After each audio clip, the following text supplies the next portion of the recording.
책을 읽으면 인생이 바뀐다. 우리는 이 말을 수도 없이 들어왔다. 하지만 솔직해지자. 책을 읽고 나서 당신의 삶이 진짜로 바뀌었는가? 책을 많이 읽는데도 여전히 같은 고민을 반복하고 같은 실수를 저지르고 원하는 변화는 좀처럼 일어나지 않는다. 문제는 당신의 노력이 부족해서가 아니다. 당신이 잘못된 방식으로 독서하고 있기 때문이다. 쇼펜하우어는 말했다. 독서는 다른 사람의 머리로 생각하는 과정이다. 하지만 우리는 대부분 그 머리를 어떻게 써야 하는지 모른다. 그저 글자를 소비할 뿐 사고를 확장하지 않는다. 마치 근육을 키우지 않고 헬스장에 가기만 하면 몸이 좋아질 거라 믿는 것과 같다. 독서는 단순한 정보 습득이 아니다. 제대로 읽으면 당신의 사고방식 자체가 진화한다. 하지만 엉망으로 읽으면 오히려 당신을 더 피곤하고 혼란스럽게 만들 뿐이다. 그렇다면 책을 읽고도 변하지 않는 사람들과 읽을수록 인생이 성장하는 사람들의 차이는 무엇일까? 오늘은 책을 진짜로 나의 무기로 만드는 7가지 원칙을 이야기하려 한다. 이 원칙을 이해하고 적용하면 책 한 권을 읽을 때마다 당신의 인생이 달라질 것이다. 지금부터 시작해보자. 첫 번째, 독서는 다른 사람의 머리로 생각하는 과정이다. 보통 우리는 책을 읽으며 이거 좋은 말이네라고 생각하고 끝낸다. 하지만 진짜 독서는 수동적 동의가 아니라 저자의 머릿속에서 직접 생각하는 경험을 하는 것이다. 이를 철학적으로 설명하면 인지적 체화라는 개념이 있다. 이는 단순한 정보 습득이 아니라 남의 사고방식을 내 사고처럼 체험하는 과정을 의미한다. 좋은 책을 읽을 때 우리는 단순한 독자가 아니라 저자의 생각 회로를 빌려 새로운 방식으로 세상을 바라보는 경험을 해야 한다. 실행법. 다음번에 책을 읽을 때 이런 질문을 던져보자. 만약 내가 이 책의 저자라면 이 주장을 하게 된 배경은 무엇일까? 이 생각을 하게 만든 저자의 경험은 무엇일까? 이렇게 읽기 시작하면 단순한 정보 습득이 아니라 사고의 확장이 일어나는 진짜 독서를 하게 된다. 두 번째, 그 농밀한 과정을 배우려면 반드시 필사를 시작해야 한다. 책을 읽을 때 필사를 해야 한다는 말 많이 들어봤을 거다. 하지만 왜 필사가 중요한지 제대로 이해하는 사람은 많지 않다. 뇌과학적으로 보면 필사는 단순한 메모가 아니다. 글을 직접 손으로 써보는 과정에서 우리의 뇌는 사고를 정리하는 능력을 기른다. 마치 체력을 기르려면 직접 뛰어야 하듯이 사고력을 기르려면 직접 써야 한다. 실제로 레오나르도 다빈치, 마르쿠스, 아우렐리우스, 손자 같은 역사적 천재들 모두 필사를 중요하게 여겼다. 그들은 단순히 배운 내용을 받아들이는 것이 아니라 직접 기록하면서 자신만의 사고 체계를 구축했다.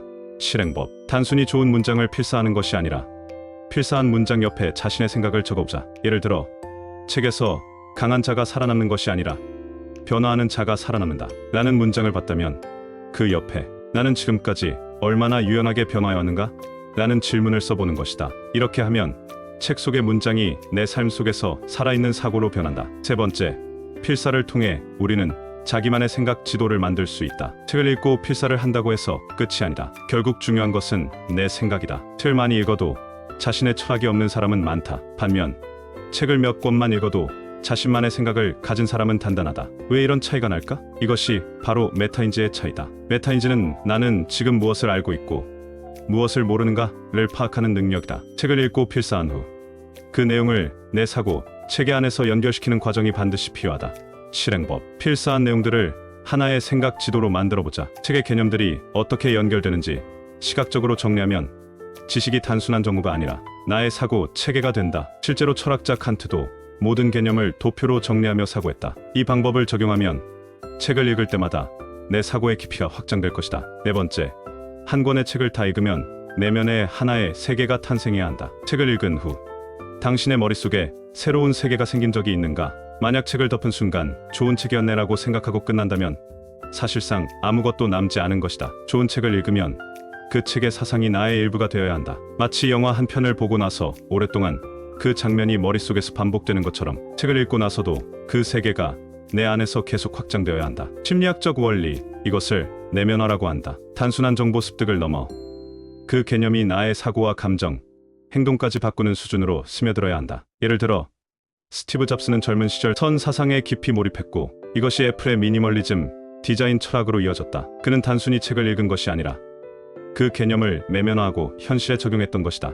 실행법. 책을 다 읽은 후 그 책이 내 삶에 어떤 영향을 미쳤는지 스스로 정리해보자. 책을 덮고 바로 일상으로 돌아가는 것이 아니라 최소 10분 동안 이 책이 나에게 무엇을 남겼는가를 생각하는 시간을 갖자. 가장 좋은 방법은 책의 핵심 개념을 내 언어로 다시 써보는 것이다. 예를 들어 니체의 초인 사상을 읽었다면 나는 이 개념을 어떻게 나의 목표 설정 방식에 적용할 수 있을까?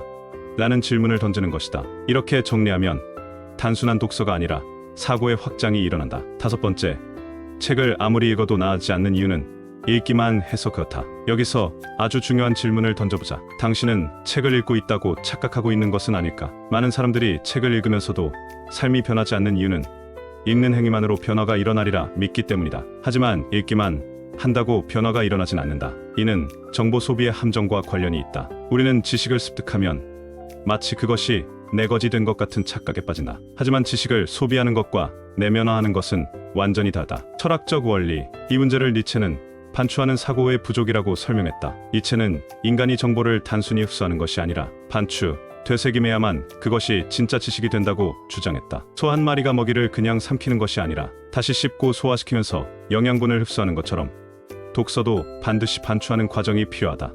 실행법, 책을 읽고 나서 읽기만 하고 끝내지 않기 위해 적용 목표를 설정하자. 예를 들어 자기계발서를 읽었다면 이 책에서 배운 한 가지 개념을 오늘 하루에 적용해보자라고 정하는 것이다. 만약 원하는 삶을 설계하는 법에 대한 책을 읽었다면 당장 오늘 미니 실천 리스트 하나를 작성해보자. 책을 읽은 후 아무것도 하지 않는다면 변화도 없다. 작은 실천 하나라도 즉시 행동으로 옮기는 것이 진짜 생산적인 독서로 가는 길이다. 여섯 번째, 1페이지를 읽었을 때 최소한 한 개 이상의 질문을 창조해야 한다. 책을 읽을 때 우리는 보통 저자의 주장을 받아들이는 것에 집중한다. 하지만 진짜 지적인 독서는 질문을 던지는 것에서 시작된다. 심리학적 원리, 뇌과학에서는 질문 기반 학습이라고 부른다. 새로운 정보를 접할 때 질문을 던지지 않으면 우리의 뇌는 이를 수동적으로 저장할 뿐 깊이 있게 연결하지 않는다. 반대로 질문을 던지는 순간 뇌는 기존의 지식과 새로운 개념을 연결하면서 강력한 기억 네트워크를 형성한다. 실제 사례, 아인슈타인은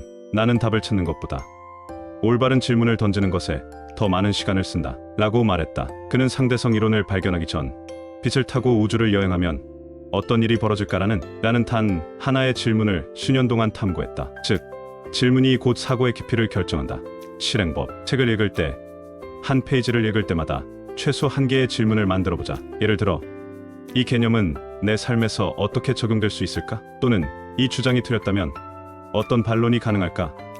같은 질문을 스스로 던져보는 것이다. 책을 덮기 전 이 책에서 가장 중요한 질문이 무엇이었는지 정리해보자. 이렇게 하면 단순히 내용을 암기하는 것이 아니라 스스로 사고를 확장하는 진짜 독서가 가능해진다. 일곱 번째, 내용에 동의하지 못한다는 것은 생각이 다른 것이 아니라 이해하지 못한 것일 가능성이 높다. 우리는 책을 읽다 보면 어떤 부분에서는 강하게 공감하지만 어떤 부분에서는 동의하지 못할 때가 있다. 대부분의 사람들은 이 내용은 틀렸어라고 생각하고 그냥 지나친다. 하지만 여기서 멈춘다면 우리는 진짜 독서를 한 것이 아니다. 철학적 원리, 소크라테스는 말했다. 무지의 자각이 곧 지혜의 시작이다. 우리가 어떤 주장에 반발심을 느낄 때 그것은 단순한 의견 차이일 수도 있지만 사실은 그 내용을 완전히 이해하지 못했기 때문일 가능성이 더 크다. 심리학적 원리, 인지심리학에서는 이를 확증 편향이라고 부른다. 우리는 기존의 신념과 맞지 않는 정보를 접하면 그 정보를 거부하거나 무시하려는 경향이 있다. 하지만 진짜 지적인 독서는 내가 틀렸을 수도 있다는 가정에서 출발해야 한다. 실행법, 책을 읽다가 동의할 수 없는 내용이 나오면 그냥 넘어가지 말고 왜 동의할 수 없는가를 깊이 탐구해보자. 반론을 찾아보기 전에 먼저 저자가 왜 이런 주장을 했는지를 완전히 이해하는 시간을 가져라. 이 주장을 뒷받침하는 논리는 무엇인가? 나는 왜 이 주장에 반감을 느끼는가? 혹시 내가 기존의 신념에 갇혀 있어서 새로운 관점을 거부하고 있는 것은 아닐까? 이런 질문을 던져보면 단순한 독서를 넘어 비판적 사고력을 키우는 독서가 된다. 자, 이제 생산적인 독서를 위한 7가지 원칙을 모두 살펴봤다. 이제 마지막으로 가장 중요한 메시지를 남기고 싶다. 책을 읽을 때 우리는 흔히 많이 빠르게 읽는 것이 좋다고 착각한다. 하지만 진짜 지적인 독서는 그 반대다. 천천히 읽고 빠르게 실행하라. 우리는 천천히 깊이 사고해야 한다. 하지만 그렇게 숙고한 개념을 현실에 적용할 때는 망설이지 말고 즉시 실행해야 한다. 책을 읽고도 행동하지 않으면 그것은 단순한 지식 소비에 불과하다. 하지만 책 속의 개념을 곱씹고 질문을 던지고 실제로 행동으로 옮긴다면 그 독서는 당신의 인생을 바꿀 것이다. 이제 당신의 차례다. 오늘부터 진짜 독서를 시작해보자.